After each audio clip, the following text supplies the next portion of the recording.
छत्रपती संभाजीनगरमध्ये अवैध मद्याचं नियंत्रण करण्याच्या अनुषंगाने टोटल 8 पथक आपण तयार केलेली आहेत. सदर पथक हे अवैधरित्या ढाबे, त्यानंतर अवैधरित्या होणाऱ्या पार्ट्या या ठिकाणी चेकिंग करणार आहेत. त्यामुळे सर्व नागरिकांना माझी विनंती आहे की ज्या ठिकाणी अवैधरित्या ढाबे असतील किंवा अवैधरित्या मद्याचं वितरण केलं असेल त्या ठिकाणी कुणीही मद्य घेऊ नये. ज्या ठिकाणी शासकीय दुकानं आहेत त्याच ठिकाणी आपण मद्य घेण्यात यावं. तसेच ड्रिंकिंग परमिट जे आपण दुकानांमध्ये दिलेले आहेत, जे सरकारी दुकानं आहेत त्याच्यामध्ये दिलेले आहेत, तर त्याचंही मद्य प्राशन जर करायचं असेल, मद्य सेवन करायचं असेल तर ते ड्रिंकिंग परमिट घेऊनच आपण ते मद्य सेवन करावं.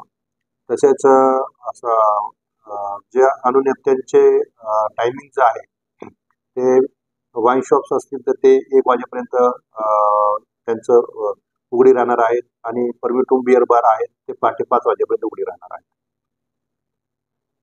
तर आपण सध्या लोकांना दिलेलं आहे किंवा आपल्याकडे मागणी आलेली आहे? आपल्याकडं ऑनलाईन पद्धतीने मागणी येते, त्यांनाही आपण लगेच 24 तासाच्या आधी अप्रूव्हल देतो आणि ज्यांना मॅन्युअल हवा आहे त्यांनाही दुकानामध्ये जे ड्रिंकिंग परमिट्स आहेत ते उपलब्ध होतात. आणि ज्यांना फंक्शनसाठी लायसन्स मागणी केलेली आहे, म्हणजे मित्रांबरोबर किंवा एका ठराविक ग्रुप बरोबर पार्टी करायची आहे, त्यांचे हे अर्ज आलेले आहेत, त्यांनाही मंजुरी देण्याचं काम चालू आहे.